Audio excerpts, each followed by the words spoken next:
Ran, I need another episode of Fully Cinematic. The Ledge. We began with experienced climbers and friends, Los Angelinos, Sophie and Kelly, in a mountain cabin looking forward to climbing Antilau, the highest mountain in the Dolomite Alps, located in northeastern Italy. When Kelly gazes at a ring on a chain, she reminisces about making out with some dude, and in the present, she immediately falls into the dumps. Four lifelong friends since at least the third grade, and amateur climbers Josh, Reynolds, Zach, and Taylor show up at the cabin next door. The most outspoken one, Josh, introduces himself and invites the girls to hang out. Sophie's the only one who accepts and intends to get together in the woods with the supposed New Yorkers. The accents are pretty iffy, and so are the girls while we're at it. She jokes that Josh is overcompensating with his watch and Maserati. Reynolds, for his part, advises Josh to stop feeding Sophie alcohol, but he's ignored. And when Sophie and Josh make out, Zach reminds him that he has a fiancée, Amy, back home. Taylor echoes Reynolds' concern regarding Josh going further with her, considering how much Sophie's had to drink. After Sophie patronizes him, Josh actually assaults her, and hearing the screams, Reynolds rushes to pull him off. When Sophie runs off, Josh corners her, punching her in the face and causing her to fall off a cliff. When the group climb down, a badly injured Sophie begs for help. Reynolds dials 911, but Josh grabs his phone mid-call, insisting that the police will never believe him. The thing is, Josh and Zach, who grabbed Sophie on the cliff for some inexplicable reason, are straight up guilty. There's nothing to believe anyway. When the guys discuss how to proceed, it's revealed that Josh hurt somebody in the past so badly that he still had to use a feeding tube, and that Reynolds warned the others that it was only a matter of time before he did it again. Fearing a prison sentence, Josh decides to kill Sophie with a rock, and when Reynolds tries to stop him, Josh threatens him at knife point. Reynolds even asks Zach and Taylor to back him up, but to no avail. Zach even gives in to Josh's urging and hits Sophie with the rock himself. Now, why exactly does he do a complete 180 from the stance that he had earlier that night? We never get an explanation, not even a bull one. Anyway, after hearing her friends' pleas for mercy, Kelly's begun looking for Sophie and captures the guys dumping the body on video. But she inadvertently gives away her hiding spot when she screams, and we're off to the races. Reynolds comes face to face with Kelly at the campsite, but he assures her that he'll pretend that he hasn't seen her. After Taylor free climbs after Kelly up a cliff face like a dumbass, he falls and breaks his leg, so he's dropped off at the guy's cabin and told to call for help if the others don't return within 24 hours. Putting aside his decision to chase someone up a cliff face with no equipment, why was Taylor, of all people, so gung-ho about catching Kelly all of a sudden? We never get an answer to that question either. Kelly has a head start and more experience, but she also has inadequate clothing for the cold weather and no ropes.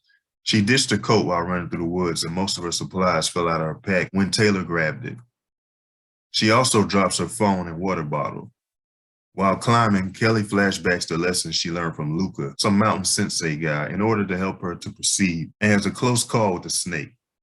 Still being a prick, Josh taunts Kelly from below. Okay, you murdered her BFF. Why talk Anyway, his plan is to take a shortcut trail and cut her off before she reaches the top, which they do, dropping a rope down and promising Kelly that she won't be hurt if she ties the camera to it. She sends a note reading you instead. Reynolds, meanwhile, realizes that Josh will never let Kelly live, no matter what he says. And Zach reminds him that because Taylor's sister dated a 16-year-old Muslim, except he describes him using a slur, Josh and company, including a now remorseful Reynolds, kidnapped and beat him as some sort of revenge for the fact that Zach's brother was killed by a bomb while in the Middle East. Trapped, Kelly sets up a suspension tent for the night that someone left behind. After going through her phone, Zach realizes that Kelly came to climb Mount Anilau as a tribute to Luca on the anniversary of his lethal fall. She never made it to the top. Josh taunts Kelly about that fact and pisses on the tent before throwing gear down to dislodge it. Kelly slips but narrowly survives. And after she eventually drifts off to sleep, then Zach cuts his way into the tent demanding the camera. But Kelly stabs him several times with a knife she found in the tent, and the tussle causes them both to fall. They're only saved by Zach's rope. When her pack falls out, she catches it with her foot. Oh yeah, they left that in the movie. The others pull them up and Josh grabs her hair and her necklace before Kelly cuts herself loose and catches the tent on the way back down. Suspecting that Josh killed Taylor after supposedly going back to the cabin to get his gloves, Zach pleads with Reynolds to activate the emergency beacon on the sleeping Josh's super fancy watch before he bleeds to death. Well, Josh was only pretending to be asleep and heard them whispering, and he admits to having cuckolded Zach with his girlfriend Jessica ever since college. It's also revealed that Reynolds and Taylor knew about it.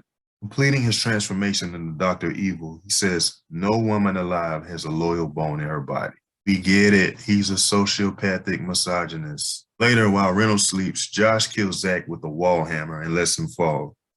He later lies, claiming that Zach went back down the mountain to call Amy, who it turns out he hasn't spoken to in 6 months. Reynolds ropes down to the titular ledge to give Kelly some food and asks for the camera.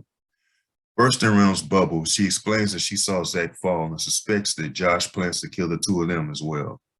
She gives him the camera, and Reynolds has her scream in order to trick Josh into thinking that he bodied her.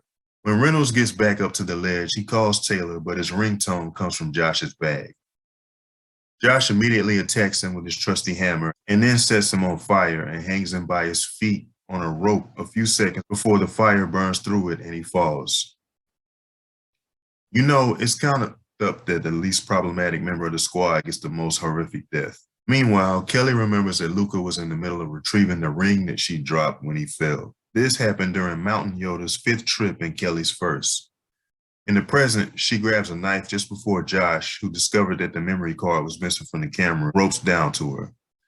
Kelly tells him that she stashed the card in a hole in the rock wall, and when Josh reaches in to grab it, a snake that she saw go in earlier bites him. They fight, and of course she kicks him in the balls, causing him to slip. Josh begs for help as he begins losing his grip. Kelly grabs Yoda's engagement ring chain from around his neck and activates the watch beacon just before stepping on his hand, resulting in him falling and putting Josh, out of his misery. The next morning, hearing Luca's Force Ghost tell her it's time, Rey finally climbs to the summit against a painfully obvious green screen. We hear a chopper approaching, and it's clear that she's now a full-fledged Jedi. The ledge is a ridiculous, cliche-ridden cluster of a movie without the slightest hint of subtlety about how evil men are supposed to be. It's the latest in the men are evil survival thriller genre. Hell, the only dude in the film who's not directly responsible for, or at least an accessory to, a woman's murder is the one who was dumb enough to chase a ring thousands of feet above sea level without securing his footing. And Josh is all of the above and then some. He's incompetent at mountain climbing and business, insecure, philandering, disloyal even to his oldest friends, a would-be fist, and murderous. This guy's so cartoonish that he's barely even a character. He's more like a villainous caricature. Seriously, he's even worse than General Dreykov from Black Widow. I'm surprised the writer didn't just say it and name him Harvey. They might as well have titled this thing Toxic Mountain. Skip this bootleg cliffhanger trash. In other news, it's time to spotlight a few comments that we got on past episodes. Commenting on our Eternals video, Sam Malone remarked, "Honestly enjoyed it over the recent film starring Marvel's most overused and overrated hero, Spider-Man." Responding to the show discussing the upcoming Star Wars and MCU movies and streaming series, Tally Giova Arte said, "I need a boyfriend," and left a gang of kissing lips and heart emojis. Nothing wrong with shooting your shot, Tally. And in response to our interview with comics writer Chuck Brown, Ro Digger commented, "This made me an even bigger fan of Chuck's. Bitterroot is about to be the next cinema rave, if the world is ready for it. I know I am." Shout out to Sam Malone, Tally, and Ro Digger for your comments. And shout out to everybody who subscribed to the channel. But I had enough of this conversation. I'm logging off. Fully cinematic.